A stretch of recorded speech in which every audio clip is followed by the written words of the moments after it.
Liar. Everywhere. On netrootsradio.com.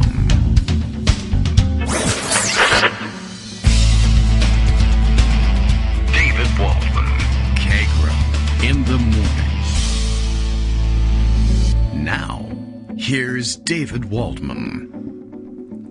Hey, good morning, everybody. How you doing? It is Monday, March 1st, 2020-something, 20, I don't know, a couple of 20s in there. It's March. That's the important part, I think. Happy March, I guess, if March is like an exciting month for you. This is the one with the Ides that counts, and we learned all about what Ides actually are, so, I'm kind of looking forward to it.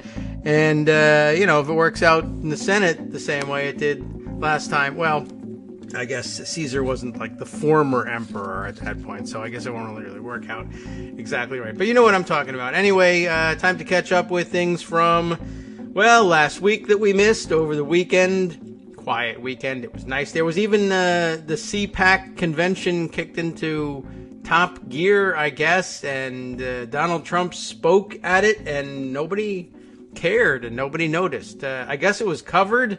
I don't know. I wasn't watching. It was easy to ignore. Twitter wasn't blowing up all the time with every word from every stupid utterance in his speech, or at least I don't think so. I found a way to cure myself of watching something as dumb. Well, no, I didn't, because I did watch something as dumb. Watching something as dumb as Donald Trump. I don't know. I was overtaken by a evil spirit, and I decided to turn on Netflix, and there's a lot of really good things available on Netflix. So I watched Cobra Kai, which is one of the dumbest things on Netflix, but oddly compelling. I will give it that. It was, it's no worse acted than the Karate Kid ever was, but I don't know. I guess I was, we were all 100 years younger when Karate Kid came out, and I don't know. I guess it was believable for reasons. And now we watch this thing. I was vaguely interested to see what they would do with it. Vaguely interested to see how many of the original cast members of the movie could they actually pull in to involve themselves with this show. And I guess vaguely interested in what would happen if the Karate Kid was being remade by, I guess, the Disney Channel, and this did it. This satisfied that curiosity. It's been very interesting. And now this is, I guess, is my first true binge watch where I sat down and the algorithm or the mechanism that forces the next episode on you before you're ready, and then you just say, what the hell, I'll watch it. It really kicked into high gear, and I actually did this thing. And that's because some of these episodes were 22 minutes. Some of them were 30 minutes, and they were whatever. But anyway, it was kind of interesting to see them mix in a little bit of modern life and some of the things that have changed since the movie came out. It was kind of funny watching them deal with that. And whatever. It's been interesting. And I like the twist of adding some moral ambiguity to the story where it probably belonged the first time. Maybe it could have been a really good movie too if they had done something like this. But it's interesting watching at least the possibility, if they were, better at it, at developing a really compelling storyline of, well, wait a minute, who is the good guy in all of this? Anyway, so I wasted the weekend that way, and it was a hell of a lot better than wasting it on Trump, and I really don't even know what he said, and it might be the case that people really didn't care that much. He was just rehashing an old act, and he has to wait a couple of decades and bring it back as a Netflix miniseries later with a twist on the subject in order to make people care. It's been done, and we watched it. All right, let's see. Greg's working on his way in this morning. Got his weekend rafto stories. Before I launch into this, of course, I'll thank Bill for his morning tweet starting us off this morning, and I would like to find out what I'm going to be working on. Oh, good. I'll have to explain my underpants gnomes analogy of the Senate at some point. Certainly going to get to that on the electron cloud theory as well. So I see his tweet has reflected that. And, we'll be pondering all of that. But before I let Greg get started, don't ever let Greg get started for one thing, if you have anything else to say. But I do want to announce that Bill's prior tweet, prior to so courteously announcing that our show had gotten underway, the announcement of the annual Cheers and Jeers fundraiser, and that seems like an important thing because it pays for another year of Bill's crazy, wacky antics, plus his morning tweets, I guess, get thrown in for free. Annual fundraiser over at Daily Kos. Do check in on the morning Cheers and Jeers post and be a part of this thing. Here's the amazing part of it right up at the top. Cheers and Jeers annual fundraiser. He lets us know in his own special way. Bless me, Father, he says, for I have blogged. It's been 17 years, 2 months, and 19 days since my first Cheers and Jeers, and that's an awful long time. 17 years to be at it, and man, I don't know. So go over there. Throw some money in the pot, keep it going, and we appreciate your support for Bill. I mean, can't put it any plainer than that. It's fantastic to see that he's been able to stick around and stick with this for so long. Appreciate it, and toss some coin that way. If you have Bitcoin, toss that, I guess. Will you take cryptocurrency, Bill? I don't know. We'll ask him sometime about that. Greg, you'll probably take it. I mean, why not, right? It's money. Well, it'll double my salary when I get here. Yeah, exactly. And if we do it it might. Who knows? I guess actually, if you invested your salary in it, you could actually lose money somehow, even though you had zero to start with salary wise. Don't put it in cryptocurrency. But right. I don't know. Yeah. I know nothing about it. It might be brilliant. Hey, don't sell me short. What that means that now? We understand. Yes. After GameStop. I learned that. I was glad that happened, except for anybody who got hurt. Sorry about that, folks. Right. So for the linguistically inclined, David and I are trying to get a word in edgewise New York style, otherwise known as cooperative. Shut up! I'm talking here. Better. By the way, I learned over the weekend. Yes. I didn't know this that the Midnight Cowboy scene where Dustin Hoffman hammers on the hood of a taxi and says, "Hey, I'm walking here," was totally spontaneous because they were doing a shoot in New York, and the area was cordoned off, and a taxi just ignored it and went into the area and almost hit him. And so he just stayed in character and hammered on the taxi hood, which is why it looked so authentic. It was authentic. Yeah. Don't run me over. I can get behind those sentiments. Method acting with the taxi. So I'm talking here. All right. Shut up. Right. Starting now. So a lot happened over the weekend, although thank goodness it's not the chaos of the Trump administration. Yeah. We did have CPAC crazy stuff. Things But happen. I do want to get to two very newsworthy items that deserve coverage in and of themselves. Number one, Nicolas Sarkozy of France has been found guilty of corruption and influence peddling and sentenced to 3 years in jail, none of which he'll probably serve. But still, if it can happen there, it can happen here. I guess so. Send him to Devil's Island. Do they still use it? No, it's closed, I think. But all right. Good. Then it's empty. It's available. Yeah, and take Trump with you. Right. It's a lot of it is outdoors, so it's pandemic appropriate, and that'd be fine. Yeah. So apparently Sarkozy was discovering that a French magistrate was trying to investigate him and offered the magistrate a posh appointment to look the other way. And the French Court of Corruptions found that to be unacceptable. So, the fact that French presidents are corrupt is nothing new. The fact that they get on occasion sentenced is a little bit more interesting, but not completely unique. But the fact that he actually may go to jail, even though he probably won't, that's kind of new. Yeah, well, so that's news item number one. That's worth commenting on. Put it on Netflix. If I'd let you, but which I won't. Nope. What? So, the second item of note is that Amazon is trying to organize in Alabama and unionize. Oh, the workers are. And you know who their biggest supporter is? Nicolas Sarkozy.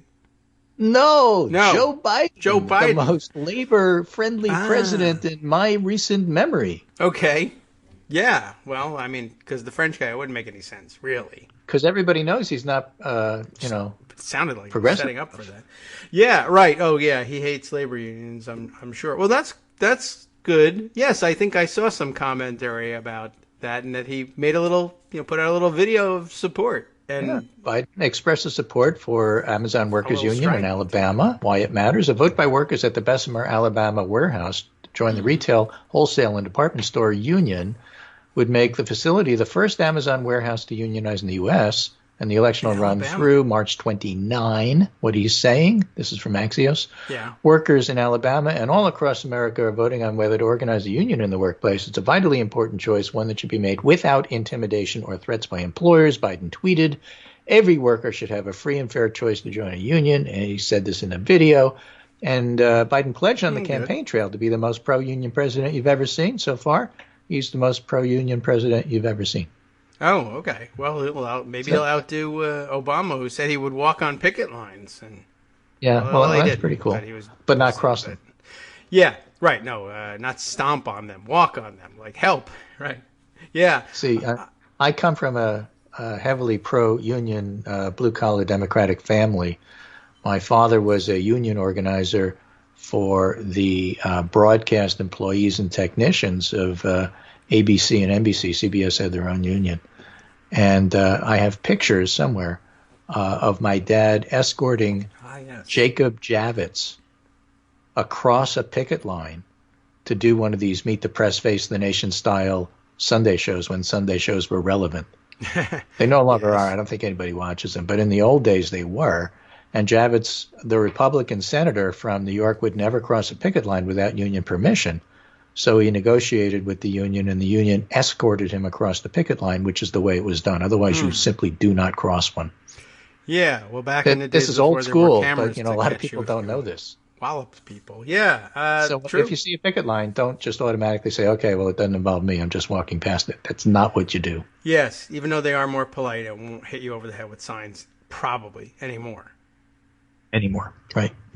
Anyway, so those are two big pieces of news. Then there was, of course, the CPAC stuff. The headline that I had for the pundit roundup today was along those lines. You know, CPAC crazies are, in fact, the Republican base. Yes. And Walter Shapiro, who's been around even longer than me, reminds us that straw polls are useless, and that's why the Democrats got rid of them. Okay. Right? Alan Cranston always won straw polls and never won anything in terms of presidential race. But is that when we got rid of them? In the straw poll at CPAC, they did two of them. They did one with Trump and one without Trump. Okay. And they were very interesting in the following. So even though they're meaningless and don't tell you what's going to happen in 4 years or 3 years, because Trump may pull a Nicolas Sarkozy and be in jail. We hope so. And so I don't know if you can see, I was practicing that all morning before the show. So in France, the S at the end of Nicolas is silent. Oh, I think I read Nicolas Sarkozy. And some people pronounced it Sarkozy or Sarkozy, but either way, let's see whether or not he stays out of jail.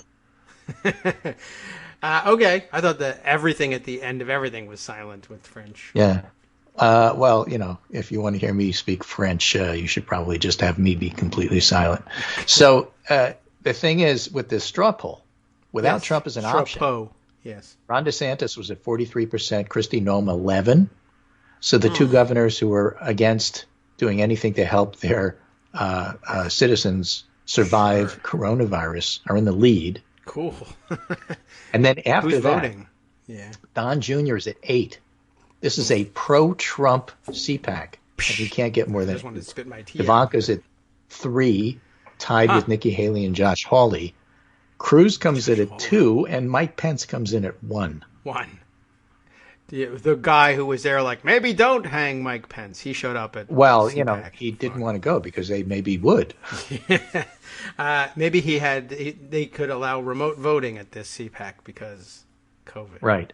The other interesting thing is that although 3/4 of the crowd, and remember, this is a pro-Trump hardcore group here of nutcases who represent the Republican Party. They're not a fringe. 3/4 of them want Trump to run again, but only 2/3 would support him. Okay. The other third want somebody else. They want DeSantis. They want Noem. That's who they're looking for the future. They are moving on. And you cannot win if 1/3 of your party rejects you in what is always a, at best a 55-45 nation. Yeah. But let's assume it's 50-50 like the Senate. You can't win if a third of your hardcore base doesn't want you. All right. Don't run. That'd be okay. And that's, exactly what I think is going to happen. He's not running. Okay. Yeah, it's pretty. He wants to make noise because he wants to, and this was an interesting insight somebody made on Twitter. Why has he been relatively quiet? Like you said, the CPAC speech didn't get a lot of attention. He just said some dumb things. He's obnoxious. Nobody cares. Bye. How come he's been so quiet since Biden got inaugurated? And the probable answer is, although he loves to talk all the time about everything because he has opinions on everything, it isn't just that he can't be on Twitter. It's that he's in so much legal hot water, he's being advised you can't talk about that. Oh, you can't talk about that either. Oh, you're also being sued about that. You can't talk about that either. So there's a lot of legal ramifications and jeopardy that Trump is in right now, especially at the state level. But, he's quiet because I think his lawyers are advising him to be quiet. Well, I'm glad he's listening, sort of. Although, I hope he gets in more trouble and everything. But, yeah, whatever it is, it's great. I think he's going to be in a lot more trouble. We're enjoying it. People laughed at me when I said he was going to jail. Well, Nicolas Sarkozy is going to jail, and they probably laughed at him, too. Maybe. Look, I hope it happens. As for the other, so that's interesting. One straw poll with him and one without him, and that's the one DeSantis gets 43%. And CPAC is in Florida, so it's a Florida-heavy crowd. Probably but they're very happy with him because he fights against liberals, and that's really all they care. Sure.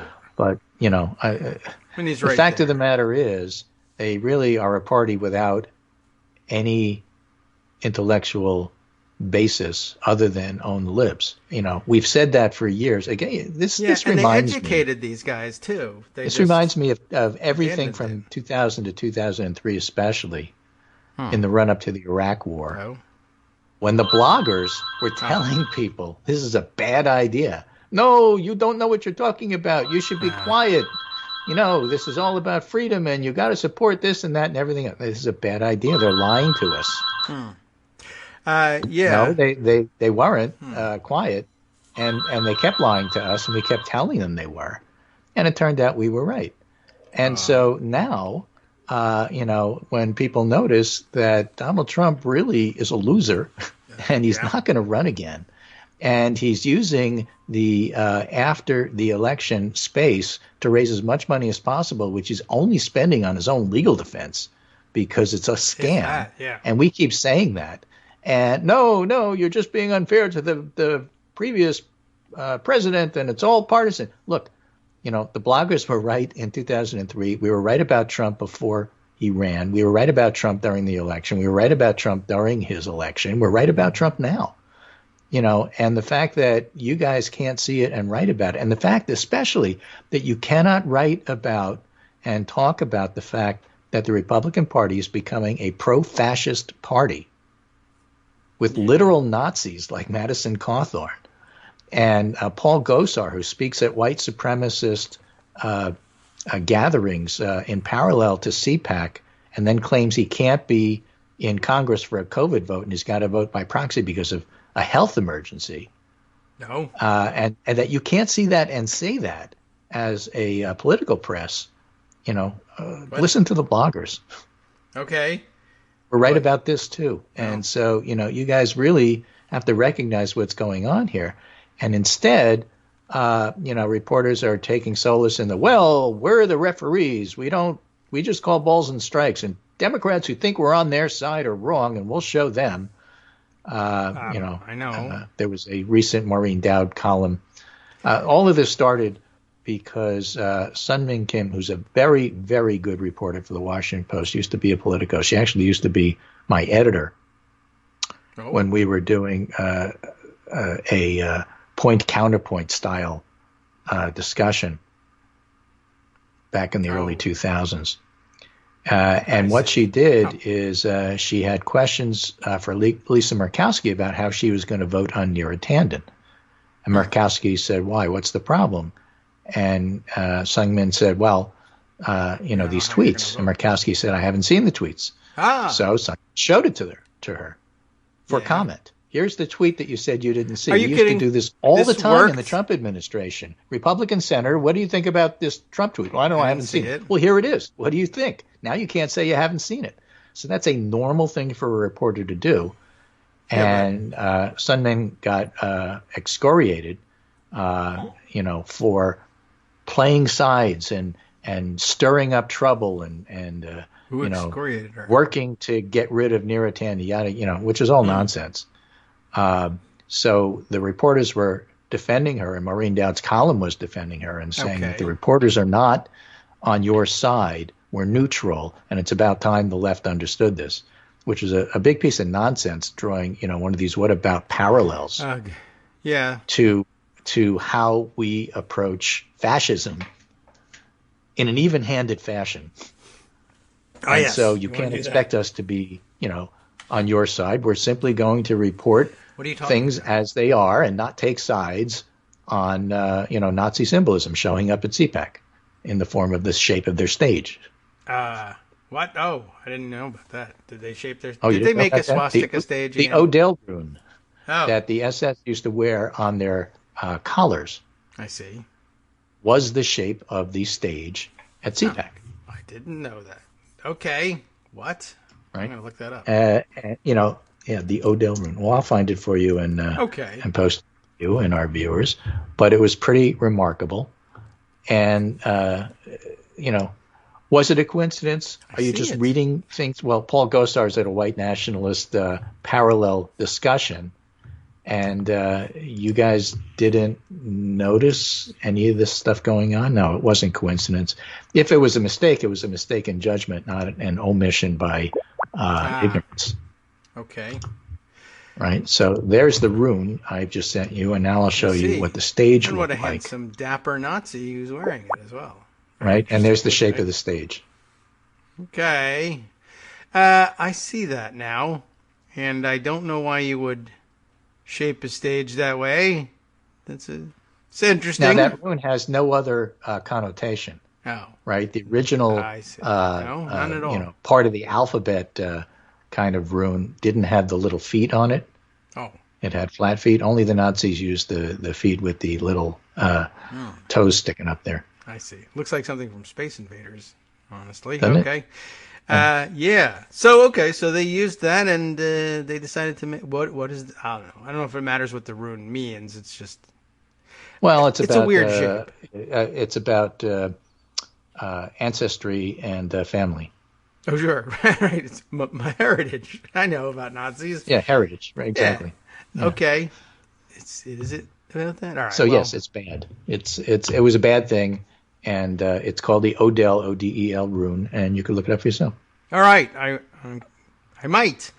I see the stage. I don't know. I guess you want an entrance from both sides and everything, and I guess you want somebody to walk down the center, and then fall off in the middle there where the gaps are. That's what you want.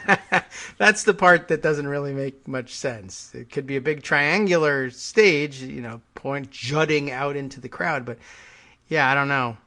All right, well, that seems sort of weird. And I mean, why not a swastika stage? But that would take too long to get to the microphone. That's because right-wing groups are moving away from the swastika and more toward this. What they're trying to do is, it's like the OK sign for white supremacy. They like to do it in public, but hidden in public and hidden in plain sight. I get what you mean. And so they're using the Odell rune and not the swastika so that they have plausible deniability. I guess so. It's not an Odell rune. It's a Space Invader guy. Sure, you could claim anything. Exactly, it's not the white supremacy, white power sign. It's the circle game. It's and so that's why we're talking about CPAC. Not because Trump's important, not because what he said had any relevance other than the fact that he's obnoxious and loud. This is Tim Miller writing in the Bulwark. CPAC was the real Republican Party all along. Turns out the conservative Star Wars base was actually representative of the Republican base. The Star Wars bar is the Republican base. Ha! Okay. Mos Eisley comes back into play. I knew it.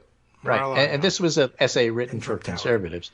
There was a time when CPAC was generally regarded in elite conservative and Republican circles as merely a circus, a Star Trek convention, a freak show even.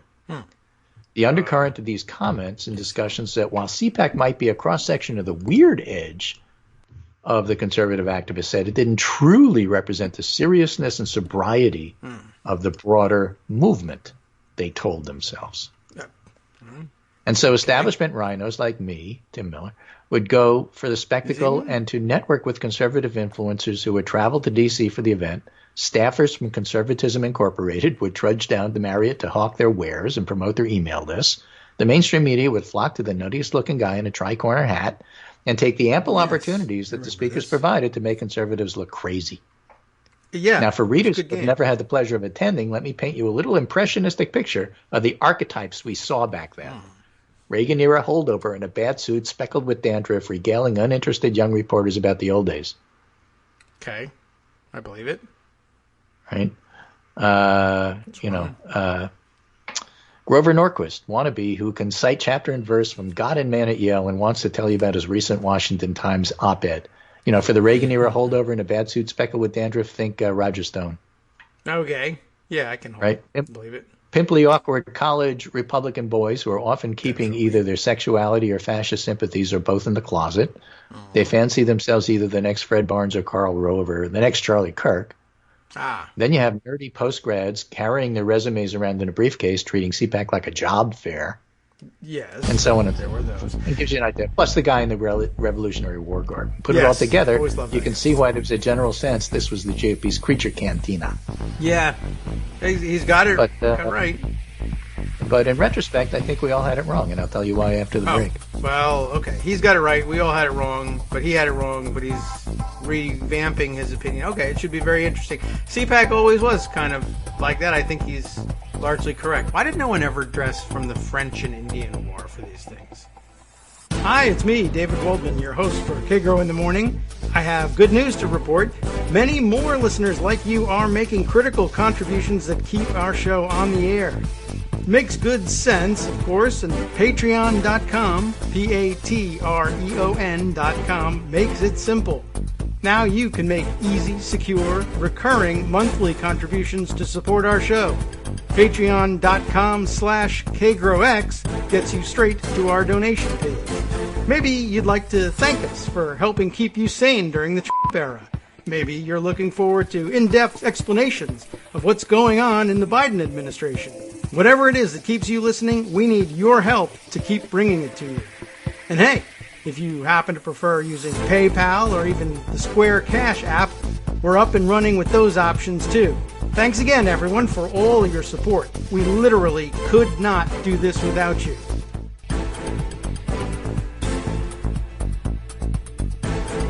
All right, welcome back now to the Kagro in the Morning Show here on Netroots Radio. I think this is largely correct, this taxonomy of weirdos hanging out at CPAC, except now everybody has to... It's now a must-attend event because the base is, well, it's crazier than they thought, and they're all there, and you have to do this. And that's what Tim Miller actually observes, and it's an important observation, I think. He says, if you're a conservative, you have to realize, is what he's saying, that the CPAC... there's a quote, didn't misrepresent the conservative base because the real Republican voters out there were more normal and serious suit and tie types. It misrepresented the Republican voters in the other direction. CPAC attendees were more policy-oriented than your median Republican voter, but as a matter of weirdness and tribal antipathy, they were actually a pretty good reflection of the right, broadly speaking. So because it was in Washington, and drawing people who were passionate about policy, insane policy, but policy nonetheless, CPAC over-indexed away from the GOP's core demo, the middle and working class ex-urban boomer ditto head who was the beating heart of the party. And it turned out those voters didn't give a hoot about John Barrasso's Obamacare replacement plan or the Fourth Great Awakening. They just wanted their anti-elite grievances validated in the most entertaining or bullying way possible. And that's where Sarah Palin came in. And he says, looking back, my perception of CPAC as a kooky outlier was only partly correct. The conference may have had some more ideologically extreme elements than the median Republican voter, who it turned out was happy to support a heterodox, twice-divorced, big government isolationist Republican. But it was less of a circus and more intellectually honest than what Republican voters wanted. And with the benefit of hindsight, it seems like the whole confab was a much closer reflection of the Republican Party as a whole than many folks wanted to admit. except us bloggers. We told you that. That's true. Well, I don't know. What can I tell you? That was also, I thought, pretty plain. But he has a good point. I mean, it was certainly more. I don't know if I ever saw any bloggers saying, well, because it's in Washington, people who show up are actually somewhat more policy oriented than the mainstream. But we just were looking at the people in the hats. What the blogger said is these people are nuts, and that's who they are. Right. That part was easy and observable, and it's odd that reporters who were there didn't say not like that. This is the fringe who just, it's the Overton window, and we're just trying to get these ideas into the mainstream. You are the Republican mainstream. There is that. That's pretty good. By the way, I thought you were saying, I was like trying to puzzle over, what's the fourth grade awakening? Great Awakening. I was like, that seems like a dumb name for a movement that's trying to be adult and responsible. The Fourth Great Awakening is a piece from 1995, the political realignment of the 90s. Okay. All right. Whereas the Fourth Great Awakening, I guess, was like, I don't know what, Diary of a Wimpy Kid. It's a religious revival and the religious right coming into the Republican Party. Well, it's resulted in a golden graven image of Trump in board shorts somehow. Well, that's what Tim Miller says. He finishes up by saying, this year in Orlando, CPAC reaches true singularity, crazy as ever, more conspiratorial, less issue-focused, golden Trump worshipping, everything the party regulars wanted, and more. Yeah. So the CPAC isn't the creature cantina from Star Wars. The Republican Party is.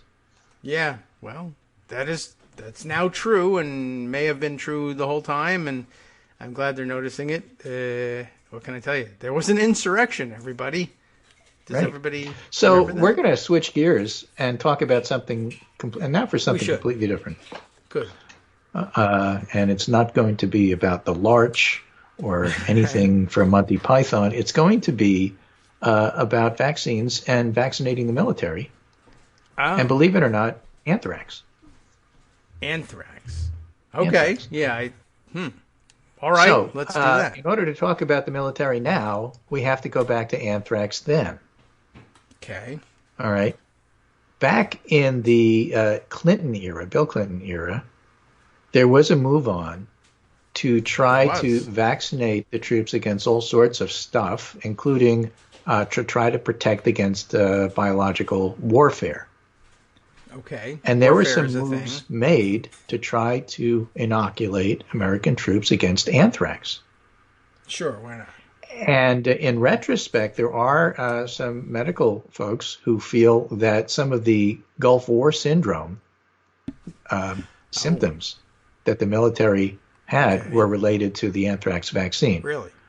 Which was really more for skin anthrax than it was for inhalant anthrax. So the vaccine hadn't been totally and fully tested. And there were some issues about its safety, but nonetheless, they went ahead and vaccinated military troops. And partly as a result of that and partly for other reasons, there were some laws passed that basically said that the military can order vaccinations, but that doesn't cover things that haven't been fully approved and only have emergency authorization use. The famous EUA by which we are currently, the American public, taking the COVID vaccines. Yeah. So if it's an EUA vaccine, the military doesn't have the authority to go ahead and force people to do it. Now, it turns out that there's a second part to the anthrax story, and that I was part of this, and I can remember this.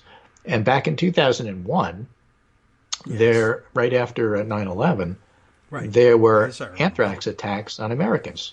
There were. Anthrax was being mailed in powdered form to various and sundry people kind of randomly, including Congress people, and that's why regular mail now, snail mail, has to go through all sorts of checks before congressional critters receive the mail, and that's why if you want to communicate with them in a timely fashion, it isn't just DeJoy and the current state of the post office. Happened earlier. Regular mail your congressman if it's time sensitive. Get a hold of them some other way. Call them, email them, even fax them.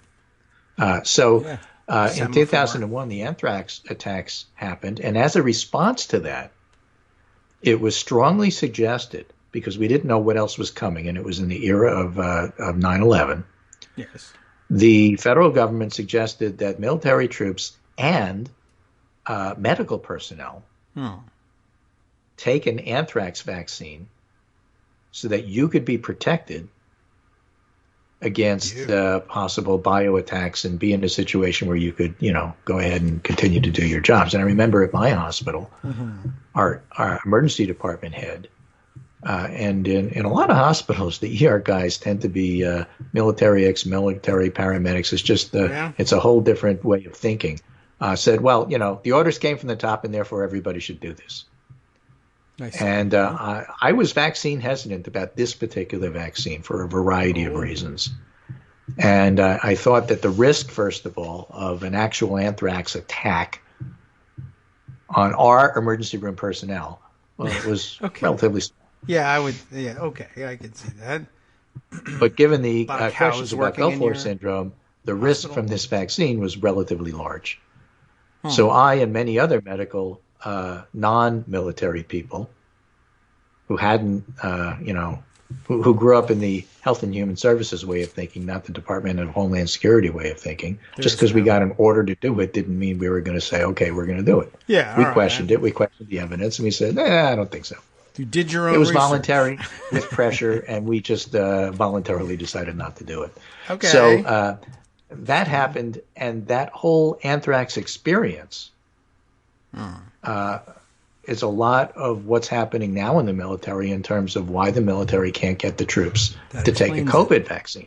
Yeah. So here's a story in the Nation about that. The military can't get troops to take the COVID vaccine. Come again. Service members aren't getting the vaccine. There's a problem, and it's more complicated than you expect. And it goes back to you can't force them. And now we know why. Okay, no, that does help because I'm sure a lot of people were puzzled. What do you mean? Just order them to take the vaccine. Federal law prohibits the mandatory application of medicines within the military that are not fully licensed by the U.S. FDA. The 3 coronavirus vaccines currently available, including the new J&J one, are approved on emergency use authorization, or EUA, meaning the drugs are technically still experimental. Full approval could take years, during which time hundreds of thousands of service members will apparently remain susceptible to and potentially vectors of COVID-19. Awesome. The article says there's good reason for the law. The government and military has a nasty history of experimenting on people, including service members, without their knowledge or consent. And in fact, it's been put to the test. In 1997, the military instituted a mandatory vaccination program for anthrax.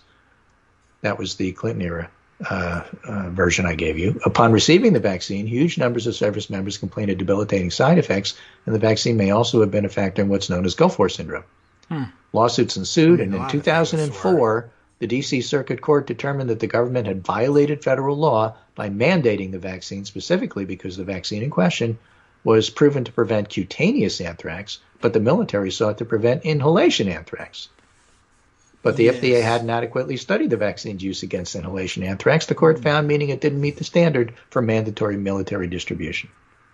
Okay, well, courts. And then we had the 2001 suggestion and the refusal that we had. Then mandatory anthrax vaccination resumed in 2007, with troops risking court-martial and separation from the service if they refused the vaccine. And in fact, Jake Angeli, the Viking helmeted QAnon shaman, left the military over that issue. It's organic, though. Yeah, so, just to tie a few loose ends together. Wow. So with the coronavirus vaccine, the Pentagon surely would want to avoid similar protracted legal battles. That's what's going on here, though. Now, the article points out there's critical and obvious differences. I mean, cutaneous anthrax isn't terribly infectious, whereas coronavirus is. So there's a whole lot of reasons why you should look at it differently. But that's the background behind what's going on here. Okay. Well, I mean, it helps make sense of things. I guess with anthrax, it has to be launched as an attack. I mean, it's just not just people hanging around giving one another anthrax all the time. Well, another way to look at it is think of the military like Congress. Let's put it on more familiar footing. Is it? Okay. And you say, okay, well, I want to do this thing. Motion to take a vaccine. Yes. And the rules say you don't have to. Well, maybe we should change the rules so that we can. I get that we have to follow the rules, but the rules aren't written in stone from Mount Sinai, if we want to change the rules, we can. Maybe we should change the rules, and then you could go ahead and do this thing that you want to do. And so that's where the Defense Department is right now. They have to consider whether or not they actually want to change rules, not just follow them. Well, yes, I think we should talk about that, and they should too. And if we have the right people talking about it, it might not be such a bad thing. Honestly, if you separate QAnon wackos from the military over this vaccine, maybe they should go first. Vaccinate them all. And let's find out who's too QE to be retained. There's actually a grain of truth in there. But nonetheless, it's just, as they like to say on TV, it's complicated. Sure. So there's a whole lot of issues going on, and you simply can't order everybody to take the vaccine. All right.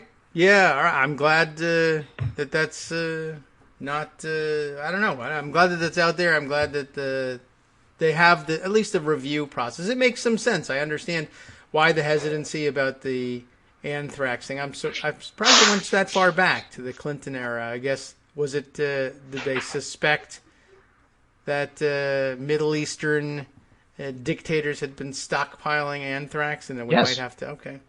Yeah, it was a thing. Biowarfare was a thing in those days. Yes. It was a thing to worry about, even if you weren't actually seeing it. Anthrax just seems like so low down the ladder to go to, but I guess it was easy to make. Or they believed it was easy to make. I remember they were trying to tell us they could make it in trucks. Stockpiles, and people like, Assad in Syria would use it on his own people, and they had so much worse stuff. Proto Assads, just using them as a metaphor, not as an exact example. But that was the worry. Okay. Well, you'll want to protect the troops against that, but I guess you would want to get the form of the disease correct, and right. Okay. So when you're getting those things wrong, you go, well, wait a minute, do you actually know what you're doing? No, maybe not. Though I bet at the same time the military was also giving them all sorts of chloroquine variants for malaria. Malaria. Yeah. And they were happy to have that, and that doesn't work either. So, it works against malaria, I guess. But interesting. Well, okay. So probably a bit of hypocrisy built into that formula as well, and that should surprise no one. Anyway, just a reminder, it's good to study the past so that we know what's going on now. It isn't just a game or of historical interest. Sometimes historical interest matters. Yes.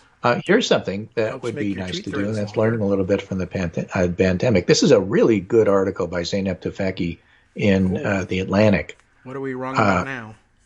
5 pandemic mistakes we keep repeating. Aha, I knew it.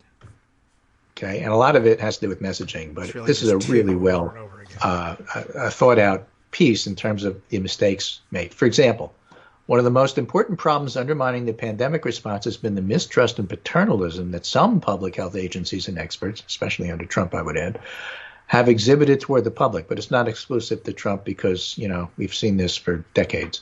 A key reason for this stance seems to be that some experts fear that people would respond to something that increased their safety, such as masks, rapid tests, or vaccines, by behaving recklessly. You can't put seatbelts in cars. People will drive faster.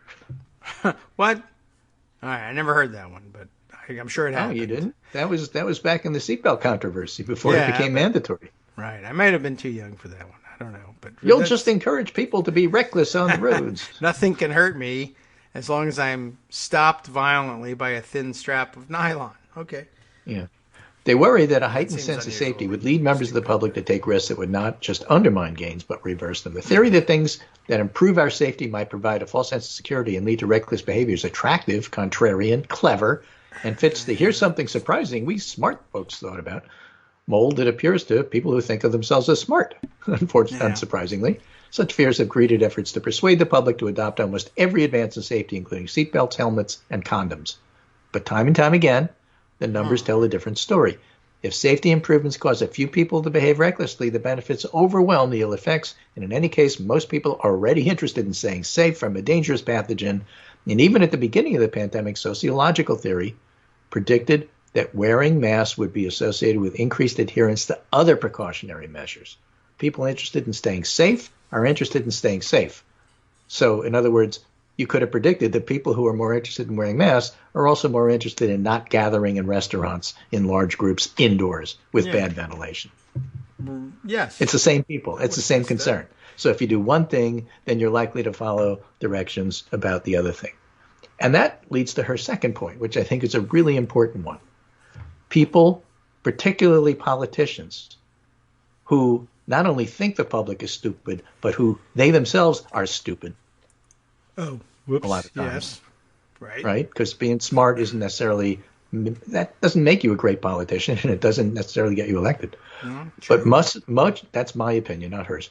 Much of the public messaging focused on offering a series of clear rules to ordinary people instead of explaining the mechanism of viral transmission for this pathogen. In other words, you have to stay 6 feet apart for less than 15 minutes, rather than saying this is an aerosol spread virus. Right. And your whole concept has to be to not spend too much time with each other where you can put yourself in a situation where you'll get infected. Yeah, swapping aerosols. So by focusing on the rules, which are much simpler, you have stupid people saying, okay, well, here's what we're going to do to protect each other. You don't have to wear masks, but at the 14th minute, you have to leave the store. People really did think that. That's true. That's focusing on the rules and not on what the underlying issue is. Yes. Okay. Right. Oh, well, I am 5 feet and 3 inches apart, and I've only been here for 14 minutes and 35 seconds. Therefore, I'm protected. I can't get sick. Yeah. Because that's what the rules say, and I'm following the rules. And so on the one hand, I gave you the example of how rules are really helpful in the military. If you clarify that, then you'll understand what to do with vaccination issues within the military. And on the other hand, and I don't mean this personally in any way, shape, or form, and it's not directed at you or me or anybody else who are really fascinated by rules. The rules themselves are just the mechanism to get stuff done. They're not things in and of themselves. That's why it's okay to get rid of the filibuster. Oh, I know it's a rule. I know it's been around for a while. But you got to concentrate on the underlying why are they doing it. True. That's a great. I was wondering if we would get around to that because certainly it makes sense in that context. How many people have been have spent some part of the last 10 years, say, just repeating. Well, everybody knows it takes 60 votes to do anything in the Senate. Well, why? Yeah. I mean, that now if you know why, you can find ways not to. Earliest people I know of on this planet who said that doesn't necessarily have to be. It ain't necessarily so. It's the only turned out you were right then and you're right now. But, a lot of people fixate it because it's the rule. Well, change the rules. If anything, we've taught you on this show, if you have the gavel and you're the chair and you have the votes, you can do a lot in terms of not only getting around the rule, but changing the rule. Right. True. And that, to me, makes a great example. So an excellent transition there.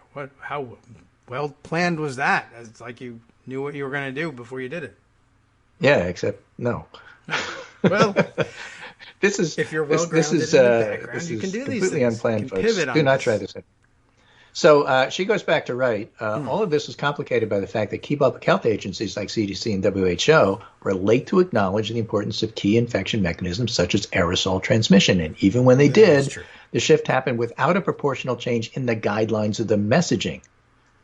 So don't wear masks. We don't have enough masks. You got to leave them for the doctors and the public health people. Yeah. Oh, yeah, well, it's important. So I hope everybody wears masks like they do in Asia, that they were doing at the very beginning, first day, that we didn't get around to until months later when we told you not to. But we never really explained why we told you not to and why we're changing now. That was bad. And now that we're changing, we're still not emphasizing the fact that this is an aerosol transmission virus. And if you did that without giving them specific rules about distance and time, people would be better off because they'd get what they're trying to do and why. Yeah. Well, here's a great example. Okay. Indoor versus outdoor. Don't yell at people who go to the beach. It's outdoors. It's people who go to restaurants inside that are doing dumb things. Yes. Oh, that should have been more obvious from the beginning. But I guess I remember those pictures of Florida and everybody was getting together for spring break and how could you? That leads to her next point, which is scolding and shaming does not work. Not only does it not work, but it's actually counterproductive because if it turns out that the people who are going to the beach are actually more sensible than the people who are going to restaurants, then your entire message of shaming just makes you look really dumb. I guess so, but I would bet a good amount of money that the people who were going to the beach before other people realized that it was okay were also going to restaurants after they left the beach. So, but the thing is, there were some dumb people. That's the worry. But most of the public is wearing masks. Most of the public doesn't do those things. That's good. And trying to shame the people who are doing those things is like trying to shame somebody at CPAC. It ain't going to happen. That's true. But then don't worry about it. What a waste of time. Okay, well, it's good advice in terms of spending your time better. But on the other hand, if you feel like burning the time, if you're going to just sit at home and watch Cobra Kai on Netflix, I'm not telling you not to make fun of CPAC. They deserve it. That's not what I'm saying. I'm saying if you actually want to affect change, don't waste your time. Okay, well, and if you don't, then go ahead and waste your time. Then the next thing is harm reduction. All right. It's the recognition that if there's an unmet and crucial human need, you can't simply wish it away. Essential workers are going to work. You can tell them that it's a bad thing because there's a pandemic, but they got to put food on the table. Mm-hmm. And they can't completely eliminate risk. So the idea is not to get risk to zero. It's to understand here's the risk, here's the benefit, and so I'm going to decide what I'm going to do. And don't be an absolutist about it. Okay. Right? For example, socializing isn't a luxury for kids. Kids need to play with each other in order to grow. And adults need to interact. You can't tell people you're not allowed to have any contact human with any other human. It's not going to work. It's not a luxury. True. So you have to balance. Although I don't care. What's going on here. Yeah. And then the last thing, and last but not least, the pandemic response has been distorted by a poor balance between knowledge, risk, certainty, and action. Yes. Right? Sometimes public health people say, we don't know enough to act. Mm-hmm. Well, but the preponderance of evidence says we should. We are not ready to tell you that you should be wearing masks. And the public's looking around and saying, the doctors are wearing masks. Mm-hmm. If I can get a hold of one, I'm wearing a mask. And if there isn't enough masks, I'm going to make my own. And so the whole homegrown mask making movement started with the sewers and the sewing machines and all that. That's how all this started. It wasn't commercial products you bought. People were making them themselves. Well, we told you not to do that. We don't know how effective they are. Okay, I get you don't know and you're not sure. And it takes months going through a committee before you're able to say anything. We're doing this. Yeah. Yeah, in hindsight, that was probably one of the biggest mistakes, was that they could have said, and they told everybody why they were having people back off of masks. But, so you give that lecture and then say, that said, better than nothing. And if you've got a T-shirt, stick it over your face. So then it became, look, we're not advising you to wear a mask, but if you do, here's how to properly take it off. Here's how to properly put it on. Remember all those Don and Duff videos that came out at the beginning? Right. And then here's, how long you could leave the mask sit there before you can put it back on again. And here's, don't forget to wash your hands and all that other stuff. Yeah. And now you see the same thing, Defecchi points out, with vaccines. Since the vaccines were announced, too many statements have emphasized we don't know if the vaccines prevent transmission. Instead, public health authorities should have said, as we are now saying with new evidence and data from J&J, we have many reasons to expect and increasing amounts of data suggest vaccines will blunt the infectiousness. We're still waiting for additional data. We don't know yet. Okay. Instead of saying, we don't know yet, so we're not going to tell you anything. Mm-hmm. They're so afraid of being wrong that they won't give you advice, which is right. Well, that'll last until they give you advice that's wrong. If you started, and it's getting better, people are now more willing than ever to take the vaccine. But if they had started with that and just, this is a question of just being honest. Again, this is the Tony Fauci advice that he told me 15 years ago. Yes. Here, we don't know that, but here's what we do know. Sure. We do know it keeps you out of the hospital. We do know it stops you from dying like 100%. And there may well be data developing that it helps to protect against infection and passing it on to other people. So there's every reason to get the vaccine, even though there's stuff in there that we don't know. Yeah, at the minimum, you won't go to the hospital. Don't you want that? Or die. Most people want that. Yeah, right. So Yeah, and it's good news that it actually also happens to help cut down on transmission because, increasingly you find yourself around a lot of people saying, it's okay, I'm not wearing a mask or that I'm close to you. I've been vaccinated. And the practice has been, yeah, well, I haven't. So hold on a second. But, well, it's good to know that it actually might help in that situation too. But okay, right. So don't promise anything. Why are people not getting vaccines right now? It's because there isn't enough. That's going to change in the next month with J&J coming on board, and then there's other vaccines in the pipeline that are going to come on board. We're going to have to start dealing with what do we do with all the excess vaccine stuff? Oh, send it to other countries. People. Then it becomes politicized. I mean, so we really have to understand where we are at. There's a vaccine shortage right now, but that's quickly easing. Why? The Biden administration is actually doing their damn job. Yeah, I figured that would help. It's helping. Yes, and we're starting to see it. And so I think we are up to, he wanted to get 1 million vaccines a day. I think we were up to 2.5 million the other day. Good. So it's getting there. And within a month, all of a sudden, everybody's going to be eligible, and we'll have to figure out the best way to do that. Now, Connecticut is being very efficient about the vaccines that they have. They've got one site open on an old abandoned airway, airstrip, which is a big open air site. You can line up like at the LA Coliseum, and that's very efficient. The problem, of course, is it's great if you can go online. You're not blind. You can drive. You have a car. Then you can get to the site and get stuff done.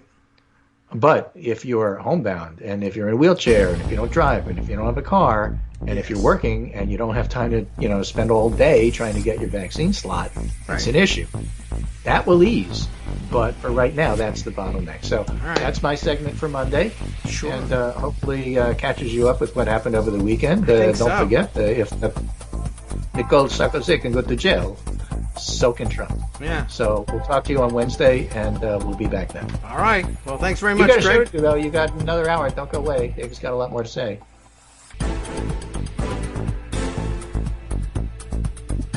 All right. Welcome back now to the Kagro in the Morning Show here on Netroots Radio.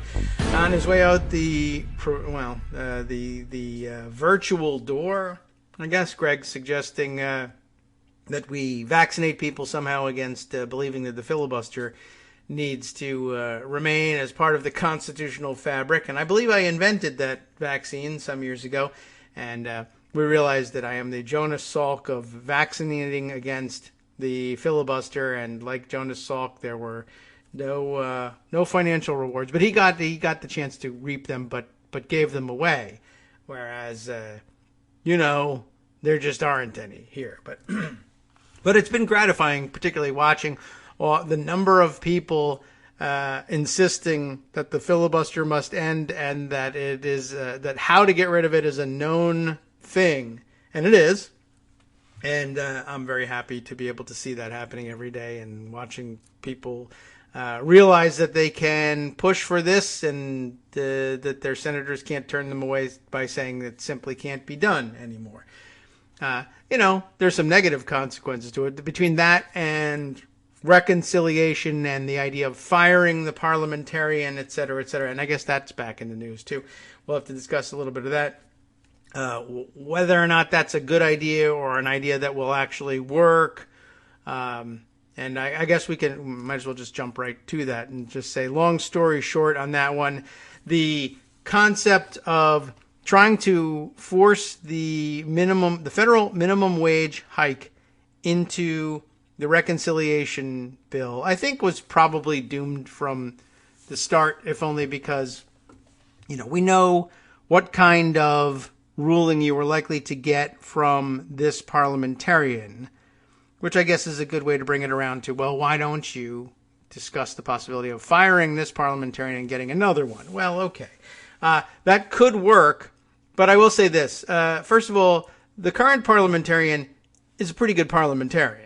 I mean, she knows what she's doing. She's pretty even-handed. I don't think she's, I don't think it's fair at this point to say that she's Republican or conservative in her leanings. And she ascended to the job of the Senate's chief parliamentarian under Democratic control in 2012, I think it was. And so, in some sense, they're responsible for her in the first place. So it's not that they would be replacing a Republican holdover in the strictest sense. I mean, she is a Republican holdover in the sense that she was parliamentarian when Republicans had the majority, and now she's still parliamentarian even though Democrats barely have the majority. But if she's a Republican holdover, then she's also a Democratic holdover. She was first, like I said, made parliamentarian under Democratic majority and was held over by Republicans. Now, it might make you think, well, she was held over by Republicans because she was conservative in her leanings. And I mean, conservative, small c conservative, yes. And most parliamentarians are. They're all about the value of precedent and looking to the past. So in that sense, rather conservative. But there's nothing about the ruling, I would say, that under traditional parliamentary guidelines was surprising. It was, and they knew from the beginning that it was unlikely to pass the traditional test of the Byrd rule to simply mandate an increase in the minimum wage in a bill like this. Now, there's arguments, and we discussed a little bit about, well, maybe it's time for a parliamentarian with a different background. Like, there's really nothing, I guess it lends itself kind of naturally to legal backgrounds because it is a quasi-legal approach, a quasi-legal sort of field of study, parliamentary rules. But there's nothing about it that necessarily requires a legal education and no other kind. There could certainly be, there's every reason to believe, every reason to believe a chemist could certainly do it. It's as hidebound and rules-based as anything, chemistry in many ways. And as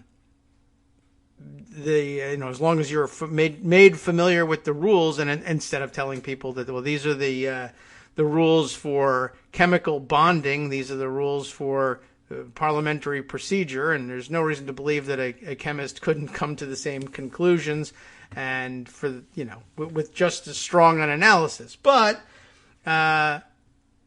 I don't know that they'd be interested, for one thing. Whereas perhaps maybe an economist might be, but we discussed the possibility that even a lawyer with economic training or just an openness to different modes of thinking might very well be able to convince themselves or allow themselves to be convinced by others that there really is a direct budgetary revenue impact involved in raising the minimum wage. Under traditional legal analysis, it's sort of peripheral to the purpose anyway. And that too is another entry point for coming to a different conclusion. A lot of people sort of uncomfortable with the idea that this traditional analysis sort of requires guessing at what is the intent here of the legislation and what was the point of bringing it up, so that you can try and decide whether or not the budgetary effects are merely incidental to that main point. Now, there were a couple of workarounds, by the way, that were proposed along the way, and I am a little bit curious about why they didn't get more play up front. For instance, just before I get on to some of the other points that I wanted to make about stuff going on, I happened to see a tweet that suggested that there was another approach to backing a federal minimum wage hike into reconciliation in a form that might have had a better chance at passing muster under the Byrd rule. I have in front of me a tweet from Colin Wilhelm, which came to me. I don't follow Colin, but came to me by way of Josh Tauberer, who I do follow, and who was very interested in this and asked, well, why didn't you do this in the first place? This is the explanation. Colin Wilhelm, who is, I guess, a former writer. I don't know what he's doing now. It says here he's at tax, like a Twitter account at tax, and I don't know what that is. Maybe I could check it out. No, we'll figure it out. But a former Politico writer and Bloomberg tax. Okay, so it's a Bloomberg publication. Former writer though at Politico, which makes me say, DC Examiner, which makes me say, oh no. And American Banker, which makes me say, what's American Banker? But you can guess at least what sort of issues they covered. So here's the deal. He says, Senate Finance Committee Chairman Ron Wyden, Senator Wyden, releasing a statement on how he plans to try to raise the minimum wage through the tax code. This is a couple of days ago. February 26th is the tweet. I guess the statement came out either on the 26th or perhaps a day before.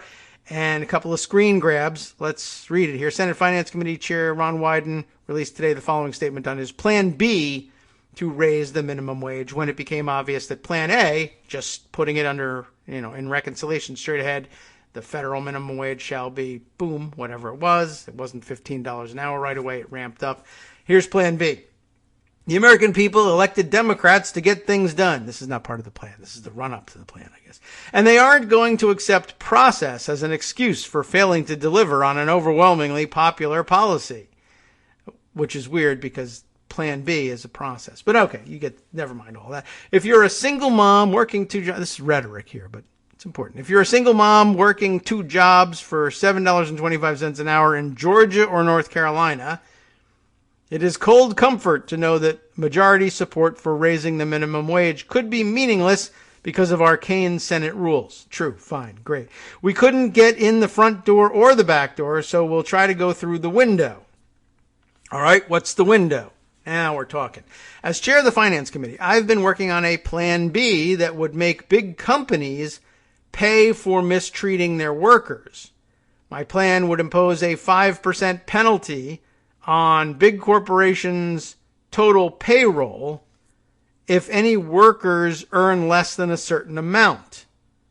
That penalty would increase over time. It would also include safeguards to prevent companies from trying to outsource labor to avoid paying living wages. For example, if a profitable mega corporation, whatever that might mean, like Walmart, that seems mega, right, fires a store's security guard and replaces him with a contractor who makes far less, my proposal would still require that Walmart pay that penalty.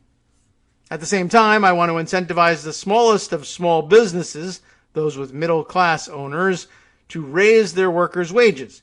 My plan would provide an income tax credit equal to 25% of wages, up to $10,000 a year per employer, to small businesses that pay their workers higher wages. While conversations are continuing, I believe this Plan B provides us a path to move forward and get this done through the reconciliation process. Workers have not gotten a federal pay raise in more than a decade. We can't continue to have millions of workers who are disproportionately people of color, women, and essential workers like fast food workers and home health aides earning starvation wages. Okay, so lots of rhetoric in there, but the meat of the proposal was, okay, if simply mandating a increase in the minimum wage as a matter of federal law doesn't pass muster under the Byrd rule for inclusion and reconciliation because there isn't enough in the way of direct budgetary impact, either on revenues or outlays, well then, you make sure that this is a tax rule instead. So I think we all get the idea here. The idea is, all right, every company should, quote unquote, voluntarily pay their workers at least $15 an hour or whatever. I don't know what number he's set it at either, or whether it ratchets up, etc. But for simplicity of argument's sake, we'll say $15 an hour. If you don't pay your workers $15 an hour, or if you contract out with other people who also don't pay their workers $15 an hour and you replace your own employees, never mind that mechanism here. But if you're not paying $15 an hour, you will pay a tax penalty. Well, that's an increase in taxes, and as much as lots of Democrats fear being labeled as being pro-tax hike by Republicans. At this point, it's going to happen anyway, so what's the difference? But the idea here is now it's a tax provision. There's no doubting that a provision that raises taxes will have a direct impact on revenues and has a budgetary impact. And, I guess they could still try to pretend that that was somehow ancillary to the true point, which it kind of in a way is, but it's at least a tax provision. It's a lot harder to rule it out underneath, under the Byrd rule. And then the additional rule that says, okay, in addition, if you are a small business and might be impacted in negative ways that wouldn't necessarily impact a mega corporation in the same way. I mean, it's negative, but it wouldn't be a killer for a mega corporation, whatever that might mean.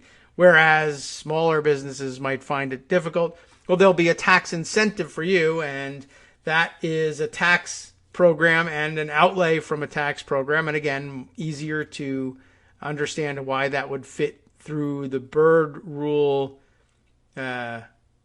whatever, or would survive the Byrd rule crucible, that sometimes people say, and make it through into reconciliation. And there's still ways to, I guess, find ways to invalidate it, but it's got a better chance. It's not to say that there wouldn't need to be a plan C, but at least there would be a plan B. No word yet that I've seen on whether or not they're actually seriously considering it and through what mechanism. Floor amendment, committee work, I don't know. I guess we'll see. That brings us around to what's happening this week. Saturday, wee hours of Saturday. They didn't have to have a whole full Saturday session. The House did pass the COVID relief bill, and via the reconciliation method at that. So well done there. But it happened at like 2 a.m. on Saturday morning. So now it goes on to the Senate. But as I wrote in the Morning Post and Bill alluded to in his morning tweet, it's a question mark as to just how will the Senate approach voting on this and when. It's a gray area. In the House, they have the luxury of being able to schedule things with some precision. We are going to vote at this time. They may delay their announcement of what the timing is, and sometimes they'll pull a vote and kick it down the road a few days or even just a couple of hours to make sure that they have all the votes lined up. And increasingly, you will see that, I think, during the course of this Congress. The margins being so thin, there may be a lot of situations in which they say, we are going to vote on this on Wednesday, and then they say, well, maybe the final vote will come Thursday, and sometimes it'll get pushed to Friday or 2 o'clock in the morning on Saturday. But they get a much better idea of it, and they know when they're going to schedule work on it. Anyway, the Senate, because of the way it operates, either through unanimous consent or through an arcane process to get around unanimous consent, whereby a majority has to decide that something's going to come to the floor, but it can take a number of hours and sometimes a less than predictable number of hours to get to the vote. The Senate just sort of generally puts out, it's reflected in their scheduling that they announce to people. In the House, they'll say, today, 2 p.m., we're voting on this thing. Yes, they might delay it.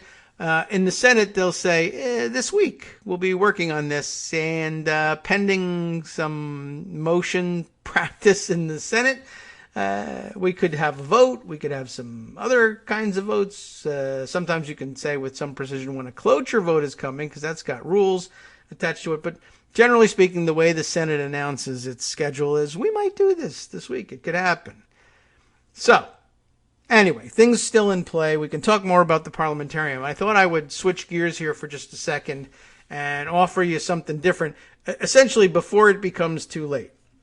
I have had offered up to us a nice little series of statements and discussion of the American Rescue Plan and how we could make it better. Now, we're a little late on making it better in the House, but there's a lot of work left to do on this thing. There's work left to do in the Senate, of course. There's work left to do in reconciling, not reconciliation bill, but reconciling the two versions as between the House and the Senate, and in conference or however they decide to do it. Sometimes they just ping-pong the thing back and forth. So there are some opportunities to improve things before we finalize it. And so our good friend and perhaps someone you follow along and discuss things with over at Daily Kos, who writes there under the name of Liberal Thinking, as we all have our fun handles over there, and some of us have switched over to our real names, and he's got one, and he shares the first name with you in the piece here. So Rich, if you feel like calling him by his given name rather than Liberal Thinking, has put together this series, and I think, what did he say, there were 6 parts to all of this, each one a couple of minutes long, so I've got room for 2 of them because I want to get things started here today. Improving or enhancing the American Rescue Plan. It's as much a discussion of the things that he thinks might belong in there as an invitation to you to join in that discussion over at Daily Kos, and I'll give you links to where he's posted all of these pieces, and in the hopes that some of you will join in and have some thoughts about this. Even if it's too late, I think it's certainly, probably too late to do this in the House, where we might actually be able to convince them to try something just a little off the beaten path. It's going to be a little bit harder in the Senate, but this will establish legislation that I think we're going to be coming back to for quite a while. We'll be dealing with the fallout of the COVID pandemic for some time. And of course, the reality is we're constantly working on economic recovery from one downturn or another. And so the ideas here, even if they don't make it into the American Rescue Plan, are never going to go completely stale. So, but before we're done with this legislation, we should roll this out and let Rich share his ideas with you.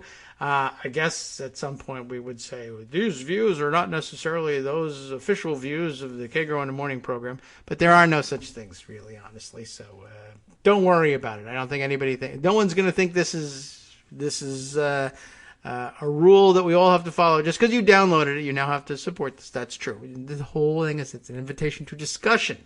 Let's do it. Let's get that invitation out. Thanks. Rich, take it away from here. Hello, this is Rich, also known as Liberal Thinking. I represent a strong progressive view within the Democratic Party. The Biden administration recently proposed a $1.9 trillion plan called the American Rescue Plan to address the COVID pandemic. This is a very solid plan, which progressives should support. Republicans criticized American Rescue, but they have yet to put forward any proposal that would substantially address the pandemic. They proposed nothing that would add to the rescue plan, and they haven't even proposed ways to strengthen its provisions. This does not mean American Rescue is without faults. As I mentioned recently in my post, Enhancing the American Rescue Plan, on Daily Kos, it needs to focus more closely on helping people hurt by the pandemic. For example, most people want monthly relief payments instead of one-time payments. Many people want the minimum wage target to be $25 an hour rather than just $15.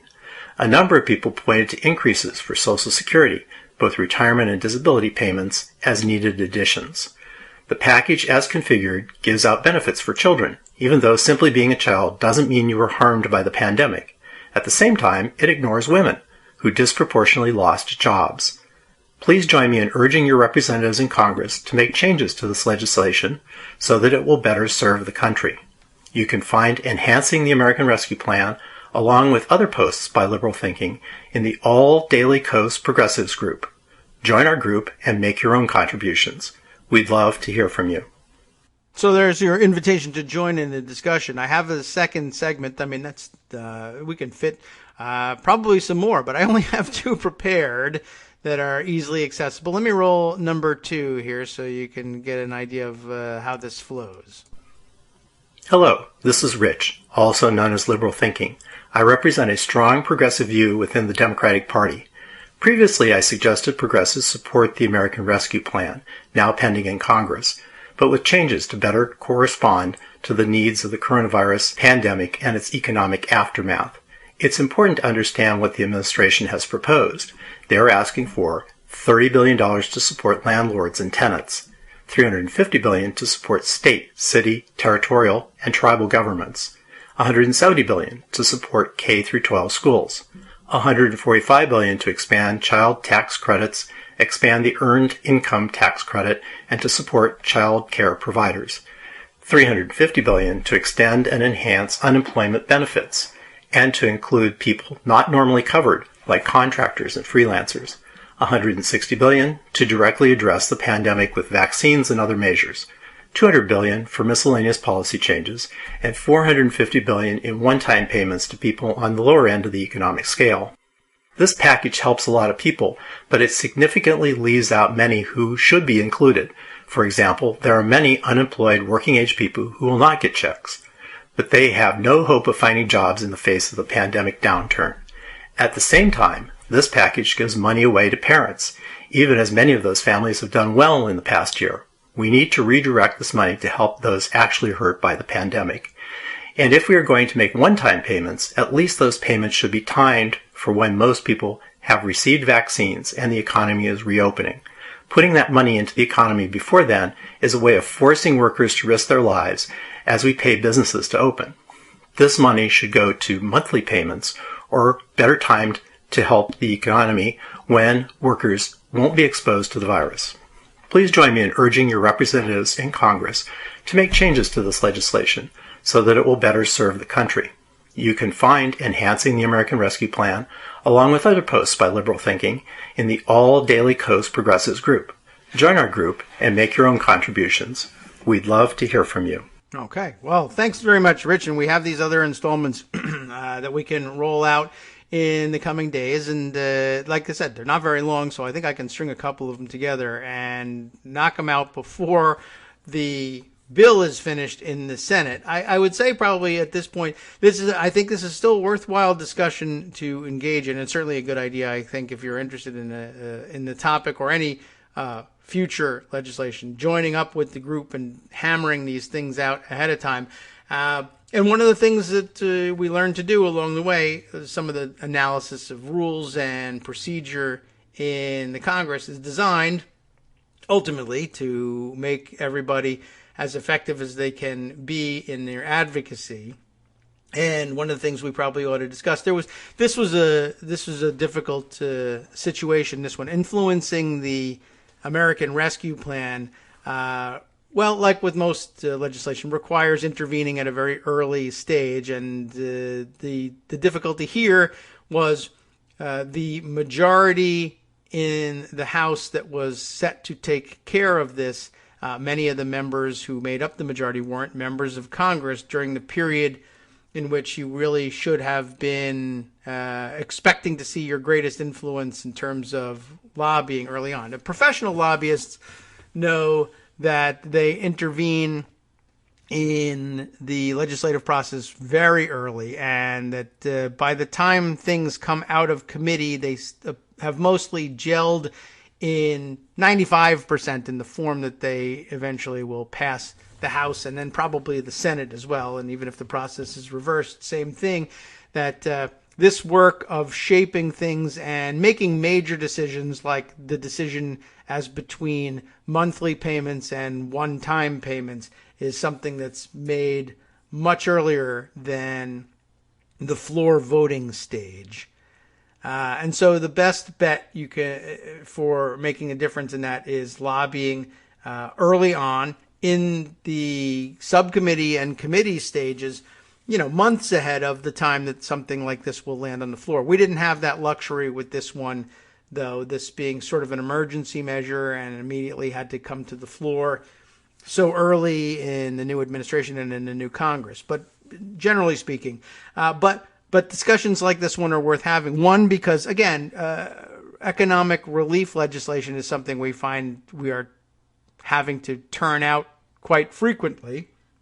And also a lot of the lessons and the reasons for some of the changes proposed here are going to be generally applicable in this legislation and in legislation coming down the pike in the future. So worthwhile going through the exercise, and then we'll, along with the exercise, have some discussion of, well, okay, at what point would you intervene and with whom would you intervene if you were lobbying for things like this? Now, as we might have expected in bringing up the topic of the Plan B from Ron Wyden, the way of finding a way to sort of back into a federal minimum wage hike in a way that would make it a tax program and therefore perhaps eligible for inclusion under reconciliation. How much trouble was it going to run into? Well, it might not run into parliamentary trouble, but it's going to run into trouble in the fact that it's a late entrant in a bill that is cannonballing, relatively speaking, its way through the Congress. So we have some answers for you after this. Hi everybody, it's me, David. Let's change things up from the old fundraising pitch for just a minute and talk instead about how you can be a part of our show. If you've got a smartphone or any other electronic recording device, why not sit down and record a segment for us? Read us an important article and give us your take. Read one of your own original essays, or even just give us your commentary on something you'd like to share that's important to you. Then send the file to me at kagrox@gmail.com and I'll try and work it into the show. Short segments, a few minutes in length, that are easiest to fit in. And of course, I can't always guarantee that I'll be able to play everything, but if you've ever shouted at your radio or TV about something you wish was being covered, here's your chance to change that. Make the show your own. Send your submissions to me at kagrox@gmail.com.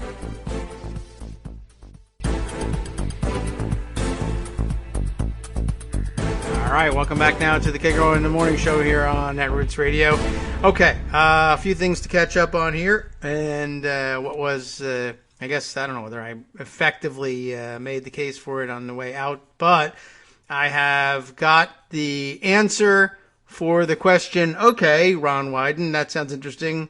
Are we going to do this? Can we do this? Are people on board with this? Will the Senate move it? And every question, every proposal eventually has to answer this question. And with margins being as thin as they are in the House and the Senate, it's the first question that you have to ask. If there's anyone in the Senate and any 5 people or so in the House say, I'm not so sure, I don't think I'm going to be there, then you have cause for concern and you got to start counting and making sure everybody's going to be there. Well, here's the answer. The Washington Post says, not so much. Senior Democrats abandon backup plan on $15 minimum wage. That ought to thrill you.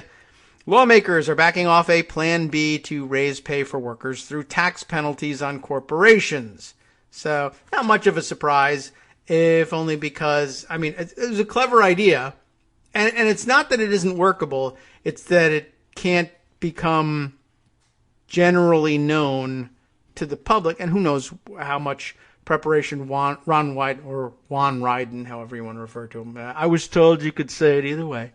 How much work did he do behind the scenes with people? It might have been a delicate subject, right? Like, even if he had realized a long time ago, as he probably did, that the straight-ahead minimum wage hike was going to run into bird rule problems, that's the Budget Committee chairman's prerogative to make this decision about how to approach these things. And Bernie Sanders is, in the spotlight for that.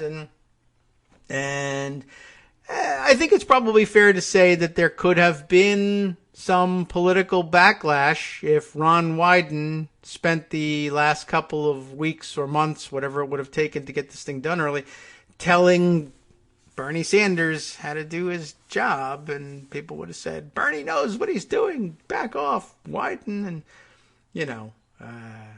well, it might have been worth considering this now in hindsight. But then again, what can I tell you? Lessons will be learned, and maybe it's a good thing. But we only become aware of this as the part of the general public on February 26th. Not enough time to pull this off, quite frankly. The Senate, just not that nimble. Neither is the House, they can be motivated to do things when necessary, but everybody has to make the decision to get on board very quickly. It's not frequently done. Are Republicans more nimble about it? Yeah, in some ways, because they tend to take centralized instruction more seriously when they don't have their own individual opinions readily, formulated, and they say, well, might as well follow the leadership on this. But if they come into it with their own opinion. No, it's not something Mitch McConnell can make Ted Cruz, make Rand Paul, make Josh Hawley, make others simply fall in line with all the time. But if, an emergency arises and nobody knows what to do and Mitch has a plan to move forward, sometimes it can work.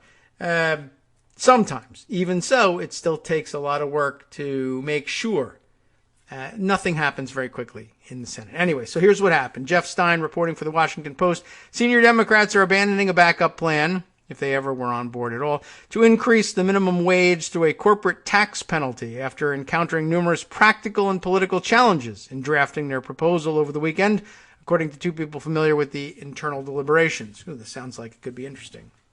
On Thursday, the Senate parliamentarian said that the $15 an hour minimum wage included in President Biden's $1.9 trillion stimulus plan was inadmissible under the rules Democrats are using to pass the bill through the Senate.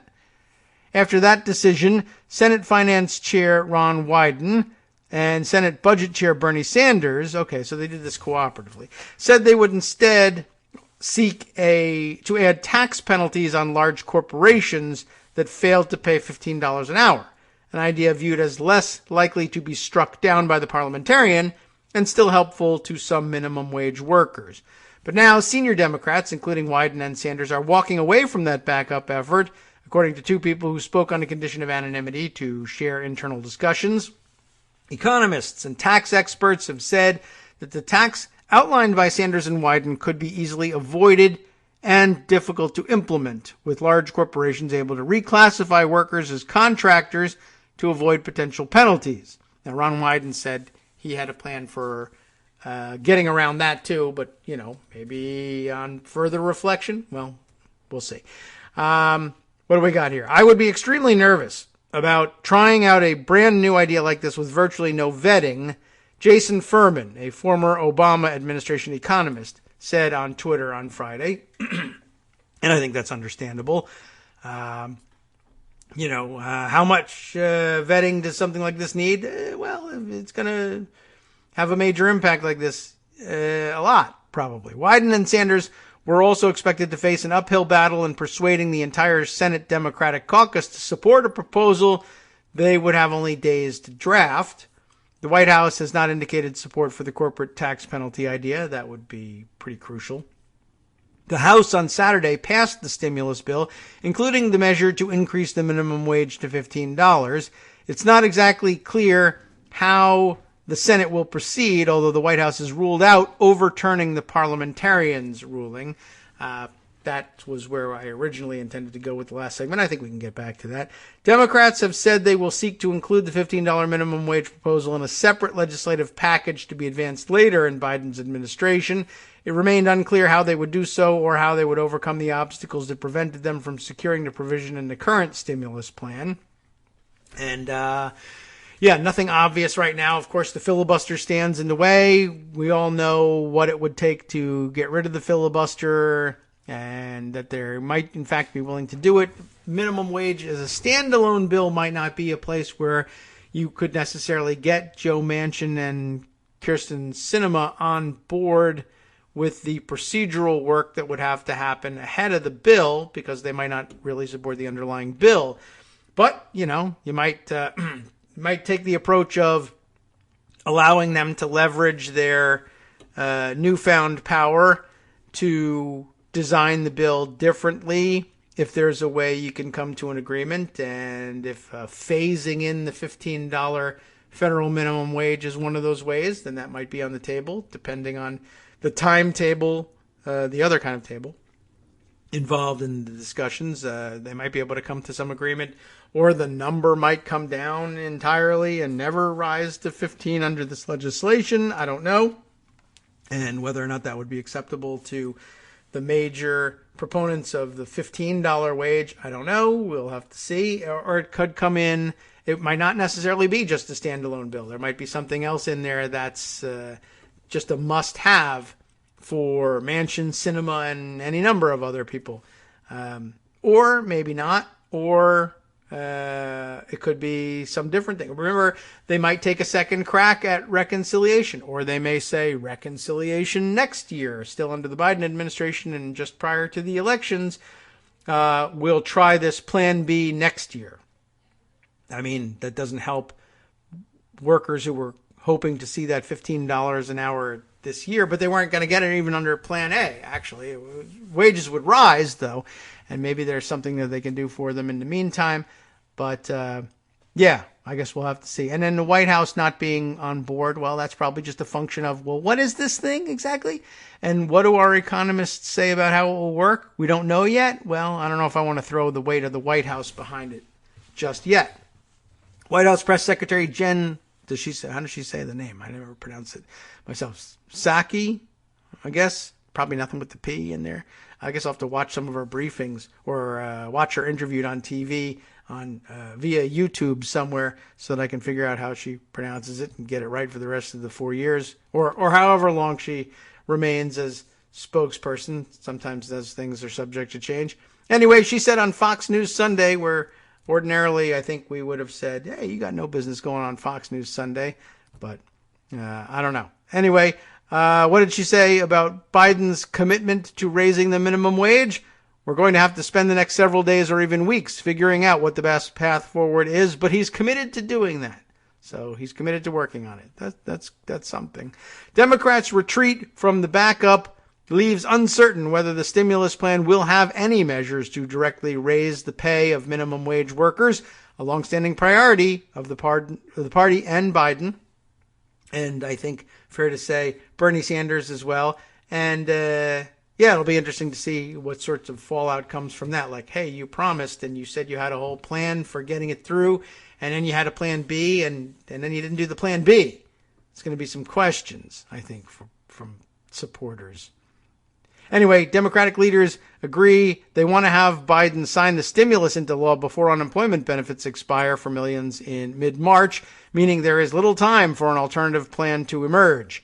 The United States has never gone longer without raising the federal minimum wage in the history of the 8-decade law. Sanders has said he will seek other measures for approving a $15 an hour minimum wage. It's always good to seek them. But, yeah. Well, it's more difficult to get through than, I don't know. I was going to say than you thought, but I think you thought it was going to be difficult. So, you were right. Let's just say that.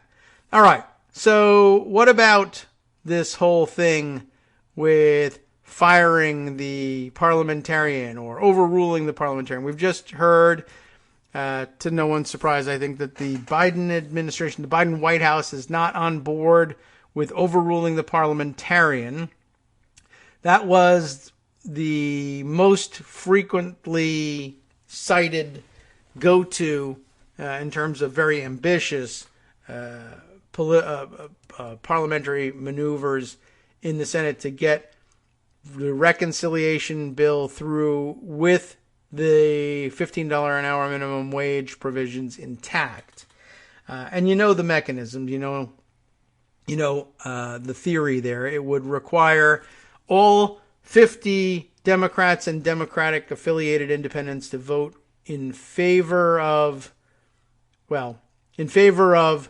a ruling from the chair that the Byrd rule didn't, in fact, apply to these provisions, or depending on how things are engineered. Anyway, it would require all 50 Democratic votes to be lined up, and then for Kamala Harris, Vice President Harris, as presiding officer in the Senate, to cast a possibly tie-breaking vote, if the vote were 50-50, in order to move the thing forward. And I guess just as a procedural refresher, what would likely happen in all of this is you include the $15 an hour provisions in the reconciliation bill, despite the fact that you've been told by the parliamentarian that she will hand the presiding officer, whoever it may be, a note saying, no, this really doesn't qualify for inclusion in reconciliation. It should be purged under the Byrd rule. And so that what that tells you is a point of order against the provision would be ordinarily the parliamentarian would advise the chair to sustain a point of order that would strike this material from the bill. And the hope was, I guess, the plan, the hope Hope's not a plan, but somehow, I guess in this case, they were. It was a plan. But it didn't work out. Was that the presiding officer had a couple of options. One would be to say, I'll read the parliamentarian's advice as written here. I won't overrule the parliamentarian in my ruling from the chair. I will say the point of order, which would have to be raised by an opponent of the $15 an hour thing, and there are plenty of them, so any number of Republicans would have volunteered for this. The person presiding over the session would say, the point of order is sustained and this material will be stricken from the bill moving forward. Somebody could say, well, I appeal the ruling of the chair. Now, on appeal, a majority can overrule the chair. It wouldn't be overruling the parliamentarian directly because the parliamentarian doesn't rule. The parliamentarian just makes recommendations. And that, of course, made people think, well, why follow their recommendation at all? Why not simply say, no, I won't take your recommendation, and I rule that the material is includable under the Byrd Rule and reconciliation rules, and we have no problem. That, too, would raise not a point of order, but an objection, and in this case it would be the Republicans saying, well, I appeal the ruling of the chair, and again, it would fall to a majority to either sustain the generally viewed to be incorrect under the current interpretation of the rules, incorrect ruling from the chair, who decided to ignore the parliamentarian's advice. And again, both situations would require lining up all the Democrats, and if all Republicans showed up and voted voted contrary to whether what the Democrats wanted, however the thing sets up, they either would vote to sustain the ruling of the chair if the chair followed the parliamentarian's advice, or vote to appeal and overrule the ruling of the chair if the chair voted in agreement with the parliamentarian. If all 50 of them showed up, you'd need all 50 Democrats and independents and the vice president to do the other thing, to either sustain the ruling of an incorrect ruling of the chair or overturn through appeal a correct ruling of the chair. And the big problem is this: you just don't at this point have those votes locked up, and you would need to know for sure how that vote was going to go, because otherwise it's largely considered an embarrassing loss to get to the floor and to push like this and to not prevail. Now, that's not everybody's view. Some people would say, no, have the fight and make it clear to the American people who is in favor of raising the minimum wage right here, right now, by brute force in a bill where it doesn't really belong, if anybody cares about that. And there's a good argument that no one does. Or, whatever. It can be a messaging bill, and the people who are against raising the minimum wage would make themselves known and therefore make themselves subject to political retribution at home and maybe endanger their re-election campaigns. Yeah, maybe. But the headlines, of course, would be, Schumer caught unprepared. And by the way, there would be plenty of, I think, Democratic supporters of the $15 an hour wage hike who would join in saying, yeah, Schumer was unprepared. They don't like him as majority leader, and they might, rejoice in the opportunity to make him vulnerable to replacement or to attack anyway. But the reality is that the Democratic caucus is not in a place where they're ready to replace him. He's not on the verge of having this happen. And so it would just end up being an embarrassment for Democrats in general. And, some of that is something you should worry about. And some of it is, well, that's just what journalists are going to do with this thing. But it wouldn't be untrue. They would be reporting correctly that Democrats had this battle and everybody knew it was coming, and that there was going to be tremendous difficulty in prevailing in this thing, and then they didn't. But they'll say, well, it was messaging. That doesn't raise anybody's wages. So it's tough. And unless you have those votes locked in, there's very little reason to push Kamala Harris to to preside that day. And by the way, she wouldn't have to preside that day necessarily, or at that moment. It could be anybody else, and they could just as easily decide to overrule the parliamentarian or go with the parliamentarian. It isn't until the vote happens and a tie occurs that you would need the vice president to show up and claim the gavel and therefore have the opportunity to cast that deciding vote. But anyway, why would the Biden White House advise the vice president that they were in favor of her casting a tie-breaking vote or overruling the parliamentarian unless they had reason to believe, ironclad evidence, that every single Democrat and the two independents would be there to create that tie in the first place, as opposed to, or even if they don't ask her right away to vote a certain way, to vote or to instruct her to overrule the parliamentarian, only to lose on an appeal of her ruling, would be embarrassing not only to Democrats in the Senate, but embarrassing to the Biden White House. Dispatching the vice president to do this and to ignore the advice of the parliamentarian when it didn't even turn out that all Democrats were going to be there to back her up. It wouldn't be necessarily a requirement that there be be unanimity among Democrats and those affiliated with Democrats under different circumstances. If you had 2 votes to spare, if you had 52, 53 votes in the Senate, you could spare 1 or 2, and unanimity isn't the issue unless it's a 50-50 Senate, in which case then unanimity is an issue. But I don't want you to come away with the wrong rule, like as we were discussing with COVID and the masking situation. I don't want you to think, well, unless Democrats are united unanimously behind something, it's an embarrassment. You can still win. But what's the embarrassment is not winning. That's the problem. So we don't have that. And similarly, firing the parliamentarian who, after all, has done pretty much what was expected to happen under pretty much any other parliamentarian. We might very well have this discussion that we want to broaden the horizons of the parliamentarian's office in terms of the way it interprets these things. That's true. And it doesn't necessarily require the firing of the parliamentarian to do that. You can bring on assistant parliamentarians. There are several, and they tend to be groomed for the position, as she was, an assistant parliamentarian for many years.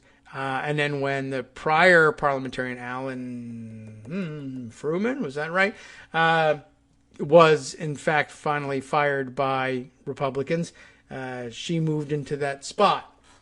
So, there are places to put people as assistant parliamentarians with different backgrounds and different approaches and broaden the perspectives of opinions, broaden the spectrum of opinions that go into making these decisions as they all discuss it among themselves. It might not change minds right away, but it also might, or it might take years to change people's minds, or years to bring in another assistant parliamentarian who thinks similarly, having read about these discussions and come to agree with it, and then one of them will eventually become parliamentarian, and then things will change.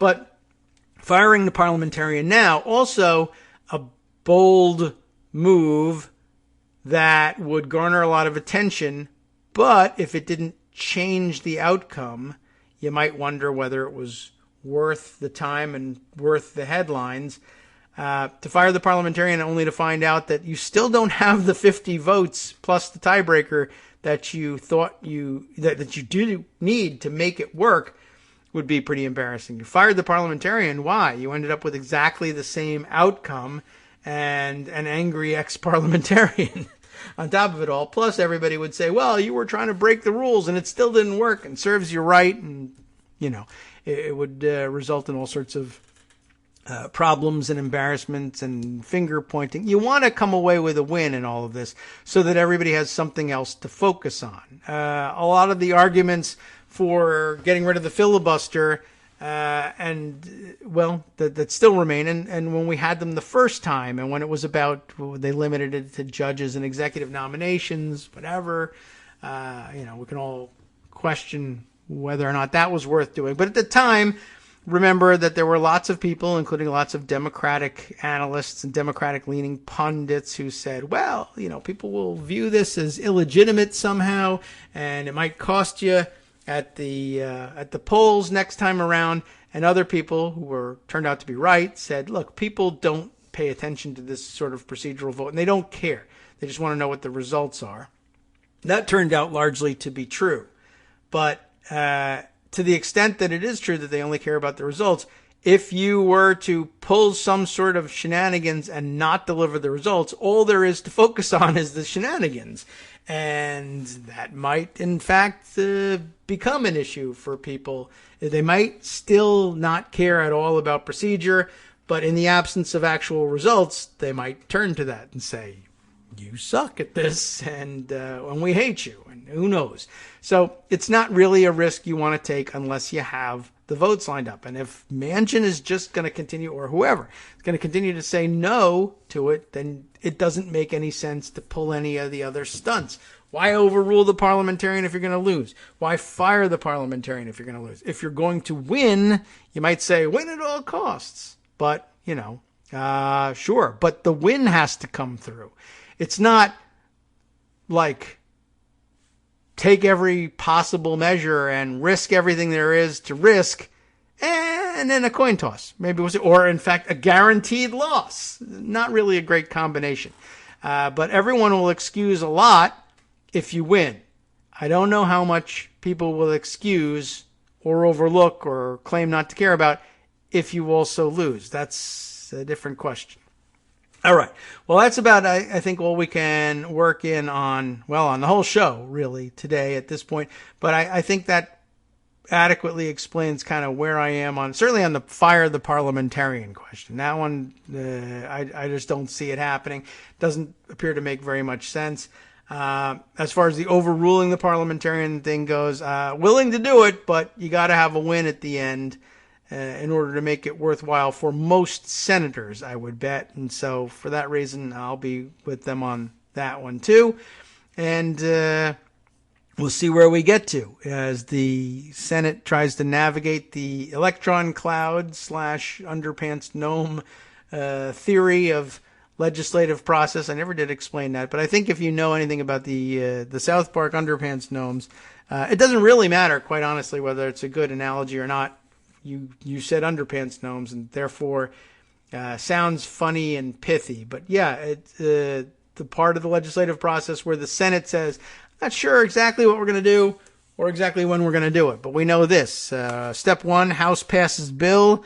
Step 2, question mark, electron cloud, what have you. Step 3, profit, or, president signs the bill, and then we profit. There's a lot of steps in this. It doesn't really fit into the 3-step thing. But it's really not so much a question of what they're going to do as when they're going to do it. So maybe, again, the better analogy might have been to the electron cloud, which isn't also really about timing or when so much as where is this thing? But okay, if the question is where in time will this vote come? The answer is in this electron cloud. Sometime after the House passes it over to the Senate and the death of everyone in the Senate or whatever. We don't, it could be a week, it could be a month. We don't know. We'll let you know when we know. They don't know either. And what can you do? You'll just have to wait and see. And in the meantime, though, we get to catch up with what Rich and Liberal Thinking and all of the participants in the All Progressives group over at Daily Kos come up with. And as long as it's a live issue, any of those things can be proposed on the floor even of the Senate, not a particularly effective way necessarily of actually changing the content of the bill. They're pretty rare that floor amendments not agreed to in committee ahead of time will spring out of the blue for all the same reasons, of course, that the Plan B backup didn't really work. Nobody really has had time to study it, and it might be genius plan, and it might work just great, but until you have a chance to work it all out in your head, study it, and come to the conclusion that that is likely to be the outcome, and then, therefore, give it a shot and decide to pass it and find out in reality that it was genius, that's all great, but, it's just guessing until you try that. or at least until you give people a chance to convince themselves that this is something that's going to work. All right. Wrapping it up then for the day and handing things over to Justice Putnam for the West Coast Cookbook and Speakeasy is the task now at hand. What has he got on tap? Well, he'll be talking a little bit about Trump's speech at CPAC and how it was, of course, a fire hose of falsehoods. You could reverse parts of that and see if it makes any sense, just as you could with his speech. Rest of the menu for the day.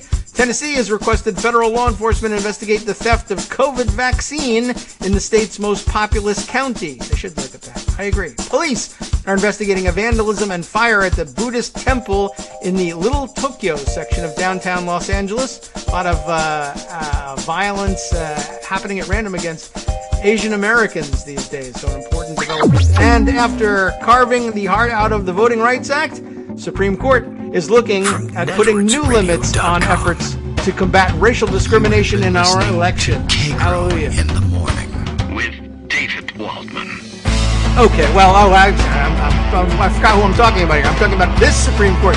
They'll be putting limits, not helping to combat racial discrimination in our elections, but looking to put limits on our ability to fight against that racial discrimination. Hallelujah, I guess, if you are Hitler or Clarence Thomas. See you tomorrow.